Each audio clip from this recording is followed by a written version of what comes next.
함께 읽겠습니다. 너희도 우리를 위하여 간구함으로 도우라. 이는 우리가 많은 사람의 기도로 얻은 은사로 말미암아 많은 사람이 우리를 위하여 감사하게 하려 함이라. 아멘.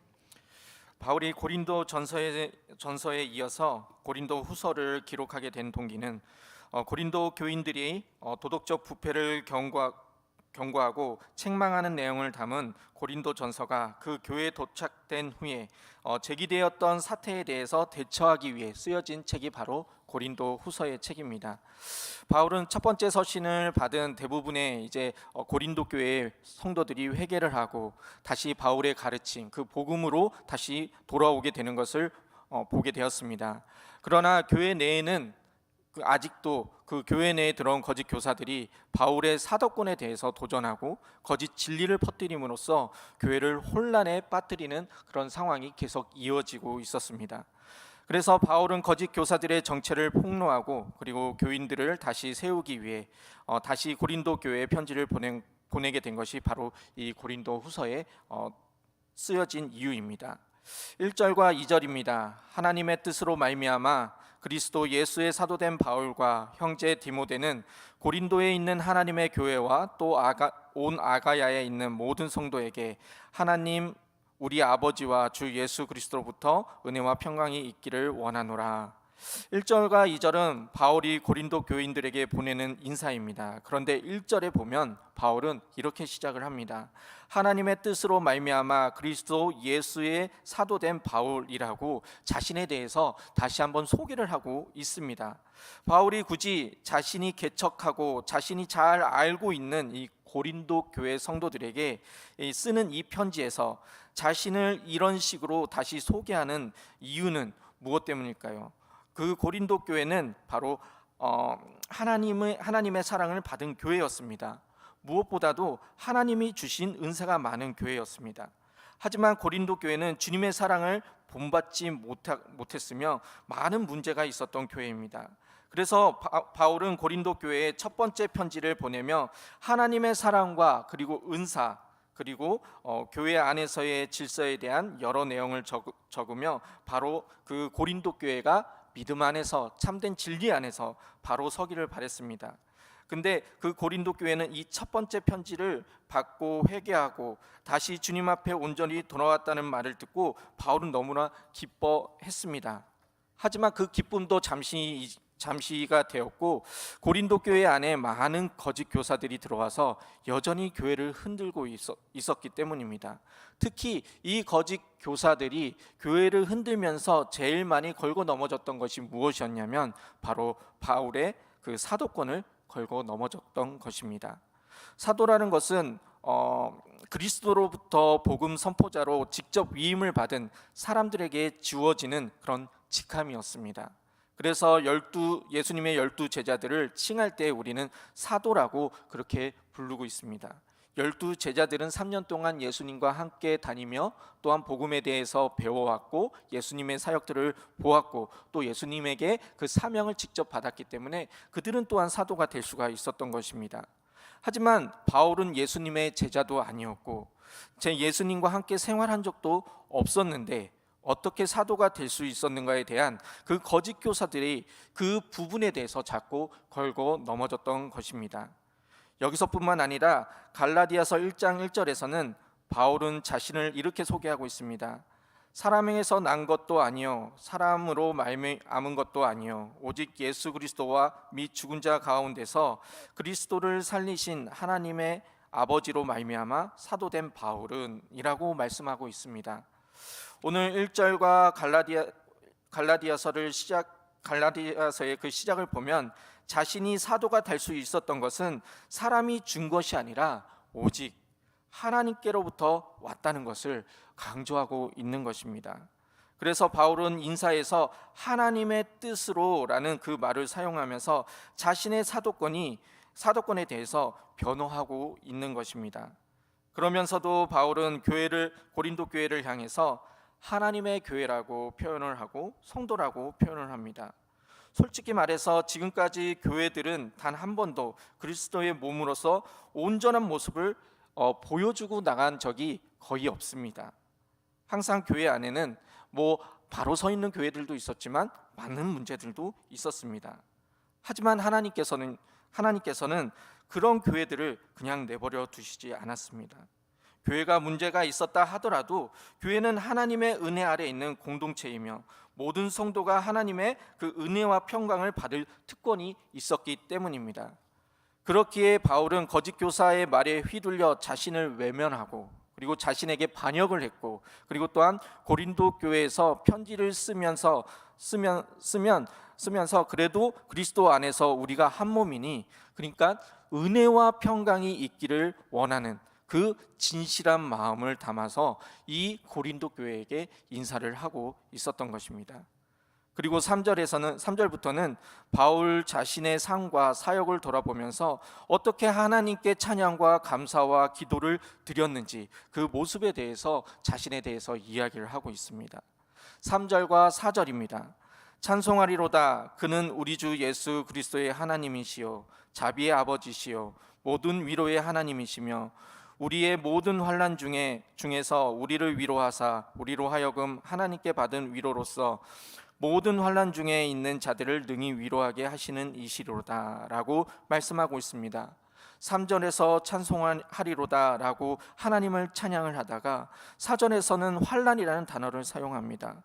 그리고 5절에서는 고난이라는 이 단어를 사용을 하고 있고 8절에서는 아시아에서 당한 환난에 대해서 이 바울은 언급하고 있습니다. 바울은 다메섹 도상에서 주님을 만나고 회심한 후로부터 많은 환난과 핍박을 당하며 지내왔습니다. 태풍을 만나 배가 전복되고 조난을 당하기도 했습니다.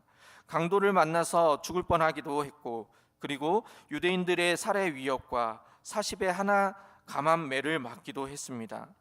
바울은 온전히 하나님의 사역을 위해 최선을 다했지만 복음을 전할 때마다 이루 말할 수 없을 정도의 그 환난과 핍박을 받아왔습니다. 하지만 그 환난과 핍박이 있었을 때 바울의 모습은 어떠했습니까?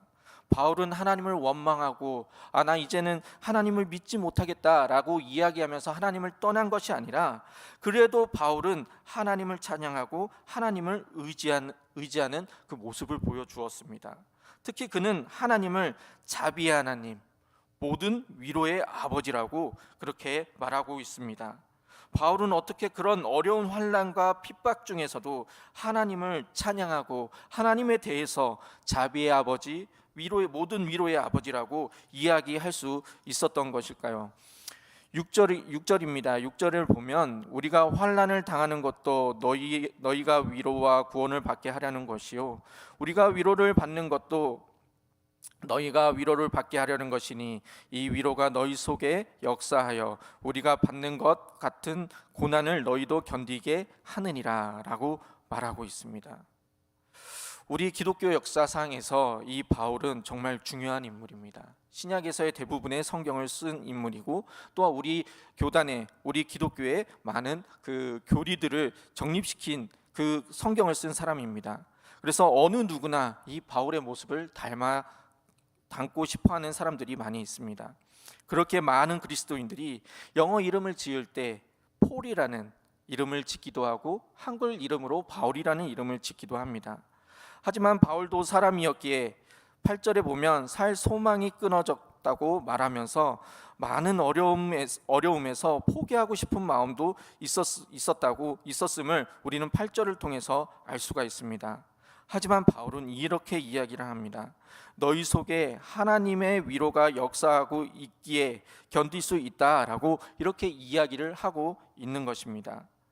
바울이 그 환난과 핍박 속에서도 견딜 수 있었던 것은 그의 삶과 사역 안에서 그를 이끄시는 하나님의 위로가 그 안에서 역사하고 있다는 것을 바울은 직접 느끼며 살아가고 있었기 때문입니다.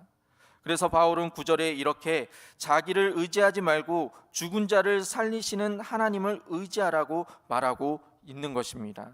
우리의 자신을 의지하면 실망과 절망밖에 없기 때문입니다. 하지만 하나님을 의지하면 어떤 환난과 핍박이 온다 하더라도 우리 안에 있는 하나님이 주시는 위로가 있다는 것입니다. 여러분은 지금 우리 이러한 상황, 코로나19라는 3년이라는 그런 상황과 또한 우리의 삶 가운데 여러 가지 환난과 어려운 상황이 왔을 때 그 하나님이 주시는 위로를 받고 있습니까? 11절에서는 바울은 간구함으로 도우라고 이야기를 하고 있습니다. 삶을 통해 보여주신 하나님의 역사는 지금 우리가 살아가는 삶의 힘이 되고 미래에 어떤 어려움이 온다 하더라도 이겨내는 힘이 됩니다. 하지만 이러한 힘과 능력을 얻기 위해서는 꼭 필요한 것이 있습니다. 그것이 바로 무엇이냐면 기도입니다. 우리가 기도를 통해서 하나님이 주시는 위로와 또한 힘과 능력을 얻을 수가 있다는 것입니다. 다른 사람이나 나 자신을 의지하지 않고 하나님을 바라보고 의지할 때 서로를 위해 할 수 있는 일이 또한 기도입니다. 바로 우리의 삶과 신앙 안에서 하나님이 역사하시는 그 위로를 체험하기 위해서는 우리가 기도하며 하나님을 간절히 붙잡고 하나님을 바라보고 나아가야 한다는 것입니다. 기도는 하나님을 의지하는 것에 대한 실천입니다. 환난을 이기기 위해서는 기도를 해야 하고 우리는 그리스도 안에서 한 지체이기에 우리는 또한 서로를 위해서 기도하며 나아가야 합니다.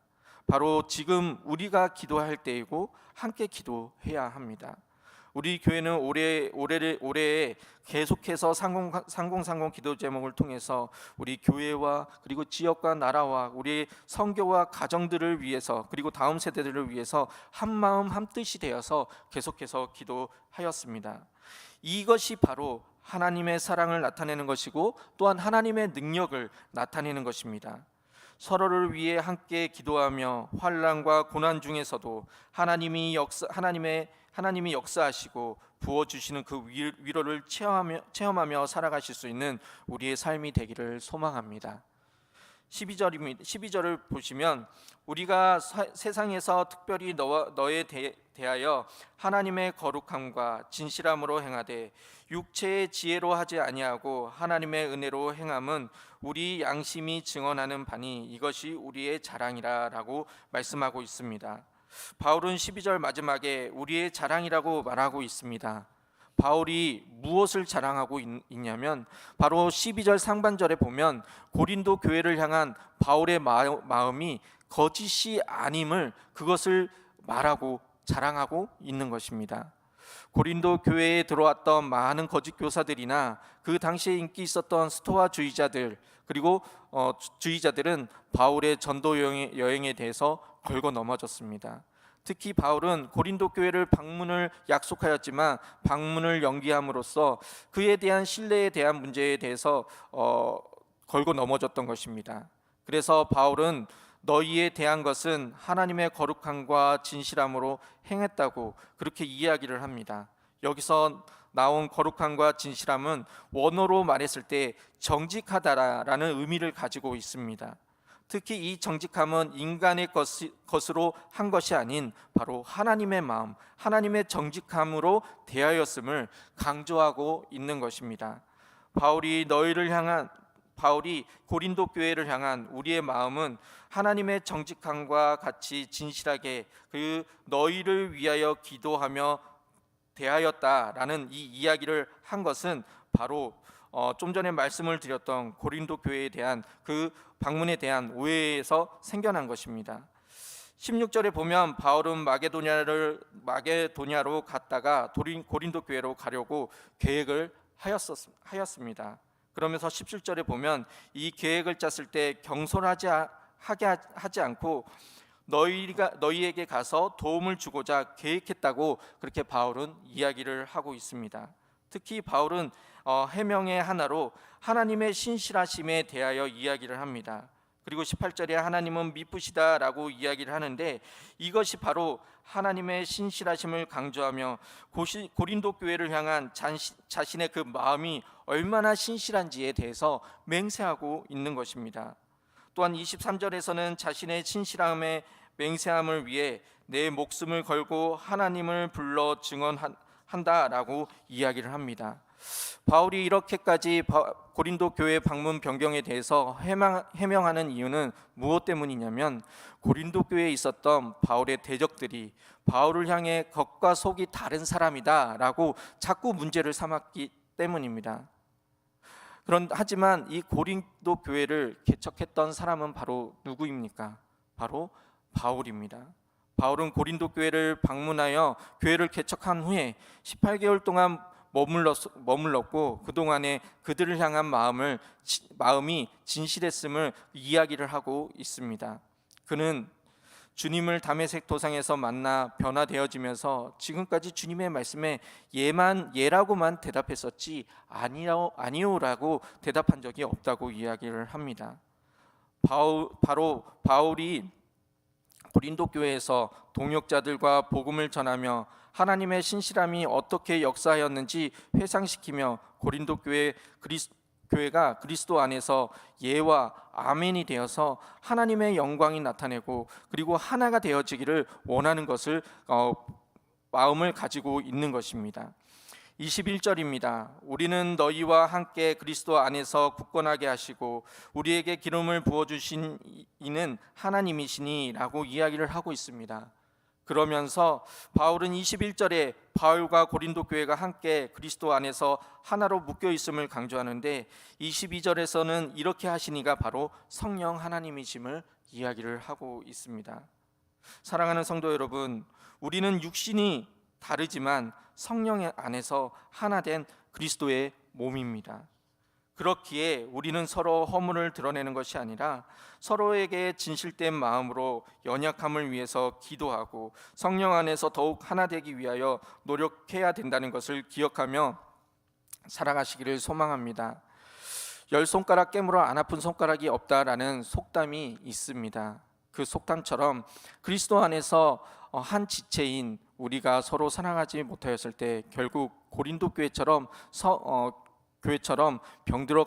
병들어가고 아플 수밖에 없다는 것입니다. 주님 안에서 더욱 하나가 되고 서로를 위해 기도하며 하나님의 진실된 마음처럼 서로에게 진실된 마음으로 다가가는 우리의 삶이 되기를 소망합니다. 또한 주님의 안에서 살아갈 때 많은 바울처럼 어려움도 우리가 경험할 수도 있지만 우리가 그 어려움 때문에 좌절하고 넘어지는 것이 아니라 바울의 그 어려움과 환난과 핍박 안에서도 하나님께서 바울에게 보여주셨던 그 은혜를 우리가 기대하며 더욱더 우리가 교회 안에서 하나가 되기 위하여 그 핍박을 이겨나가기 위해서 주님을 의지하며 살아나가실 수 있는 우리의 삶이 되기를 소망합니다. 우리가 그 환난과 핍박을 이겨나가기 위해 주님을 의지하고 나갔을 때 우리의 발걸음을 주님께서 인도해 주시고 또한 그 환난과 핍박을 이겨나가는 은혜를 받고 나아갔을 때 우리가 서로 하나 되어서 우리의